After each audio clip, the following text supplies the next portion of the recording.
রাসূল সাল্লাল্লাহু আলাইহি ওয়াসাল্লামের খাদেম আনাস মালিক রাদিয়াল্লাহু আনহু চাচা ছিলেন আনাস বিন নাজর রাদিয়াল্লাহু আনহু। তিনি সাদ বিন মুআজ রাদিয়াল্লাহু আনহু তাকে জিজ্ঞেস করছিলেন যে আবু ওমর কোথায় যাচ্ছ?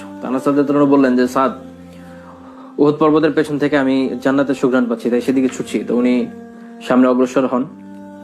তো সামনে অগ্রসর উনি আনসার এবং মুহাজিরদের একটা দলকে দেখেন যারা হাতিয়ার ফেলে এমনি বসেছিল। তো রাসূলুল্লাহ সাল্লাল্লাহু আলাইহি ওয়াসাল্লাম ওই সময় তো উঁচু জায়গায় ছিলেন যেটা বলেছি। তো উনি এই আনসার এবং মুহাজিরদেরকে দেখে জিজ্ঞেস করলেন যে তোমরা এখানে বসে আছো কেন, তোমরা জিহাদ করছো না কেন?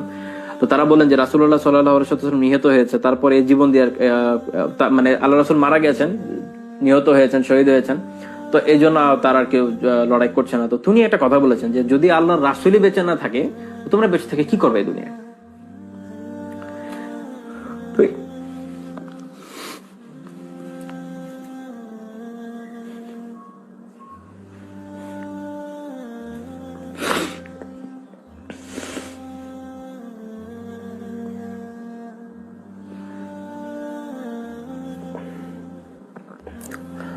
তো আমাদের ভাই এই কথা একটা চমৎকার কথা বলতেন যে এই দুনিয়া থেকে আপনি কি করবেন, যে দুনিয়ার আল্লাহ রাসূল নেই, যে দুনিয়া সাহাবীরা নেই, মানে সেই চমৎকার মানুষটা কেউ নাই, ওই দুনিয়া থেকে আপনি কি করবেন? এই দুনিয়া একটা ময়লা জায়গা, একটা নোংরা জায়গা। এই দুনিয়া পাপ পঙ্কিলতায় ভরপুর। এ দুনিয়ায় ভালো কি আছে? এ দুনিয়ায় যদি সব থাকতো তারপর সেই মানুষটা তো আর নাই।